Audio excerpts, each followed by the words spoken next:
How to transfer your Road to Glory player to Madden NFL 25 in your sports college football 25. How can you transfer the player from one game to another? So in this video, I'm going to show you all the details about this, how you can actually do it. So please follow the steps I'm saying in this video. The first thing is how to export Road to Glory players to Madden.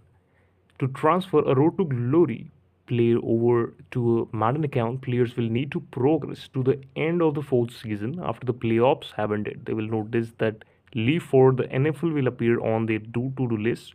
Clicking on this option will bring up the retire screen where players will be able to choose between the retirement from the college football or exploring the Road to Glory player over a Madden. Selecting export player to Madden will do exactly what it says on the tin.